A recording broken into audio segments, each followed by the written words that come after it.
Hello guys, my name is Meenakshi and welcome back to my YouTube channel. So guys, आज हम discuss करने जा रहे हैं हमारे लेक्चर नंबर 3 जो रहेगा about type of chemical reaction, जिसमें हम पहली रिएक्शन पढ़ रहे हैं कॉम्बिनेशन रिएक्शन या संयोजन अभिक्रिया। तो ये होती क्या है?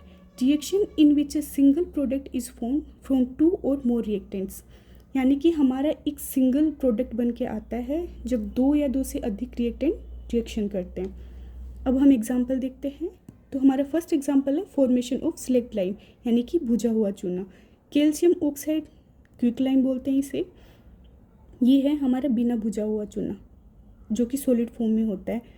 CaO कैल्शियम ऑक्साइड की रिएक्शन जब H2O लिक्विड से करवाते हैं तो कैल्शियम हाइड्रोक्साइड जो हमारा प्रोडक्ट बन के आएगा वो है कैल्शियम हाइड्रोक्साइड, और साथ में हीट रिलीज़ होगी।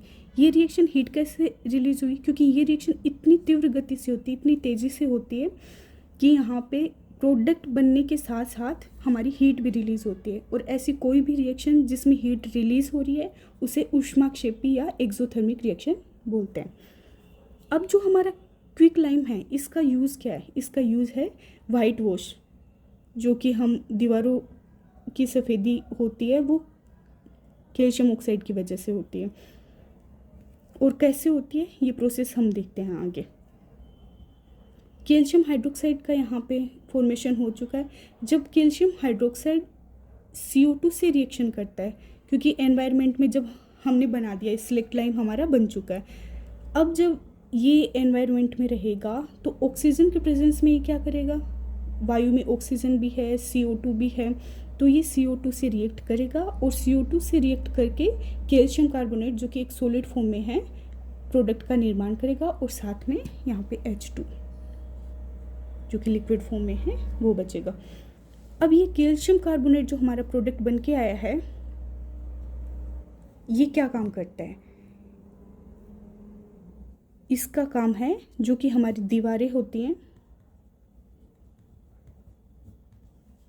उन पर चमक लाने का काम करता है। जैसे ही कैल्शियम हाइड्रोक्साइड की रिएक्शन CO2 से होती है तो कैल्शियम कार्बोनेट एक ठोस पदार्थ बनता है हमारा, एक सॉलिड फॉर्म में प्रोडक्ट बन के आया है जो जिसका कार्य क्या है? दीवारें चमक जाती हैं।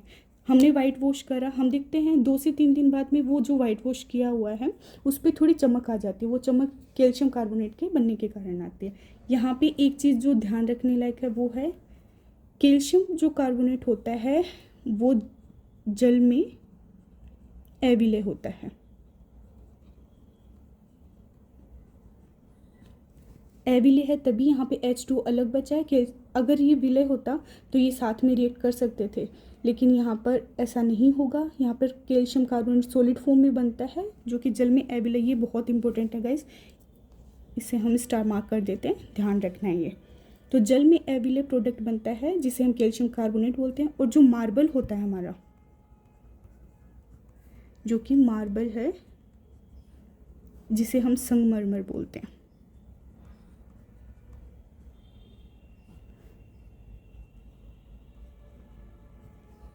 मार्बल का जो फॉर्मूला होगा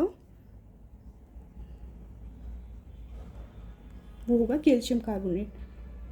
तो आपसे पूछा जा सकता है कि मार्बल का केमिकल फॉर्मूला बताइए क्या होगा, या फिर हमसे ये पूछा जा सकता है कि वाइट वॉश में किसका यूज़ हो सकता है? कैल्शियम ऑक्साइड का, कैल्शियम हाइड्रोक्साइड का, कैल्शियम कार्बोनेट का, या फिर नन ऑफ द अबोव।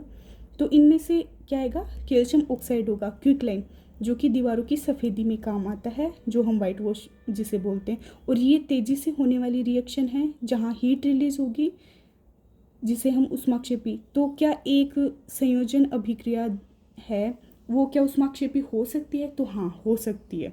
क्या हर बार होगी? ये ज़रूरी नहीं है कि हर बार ऊष्माक्षेपी ही होगी। ध्यान रखने लायक चीज़ यही है, यहाँ पे एक प्रोडक्ट बनेगा जहाँ सिंगल प्रोडक्ट बन रहा है फॉर्मेशन 2 और मोर रिएक्टेंट से।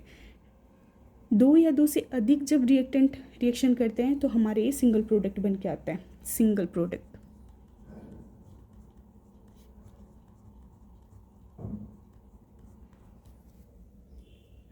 तो जहाँ पर भी सिंगल प्रोडक्ट बनकर आ रहा है किन्हीं 2 रिएक्टेंट या 3 रिएक्टेंट की रिएक्शन से, तो वहाँ पर हमारी रहेगी कॉम्बिनेशन रिएक्शन।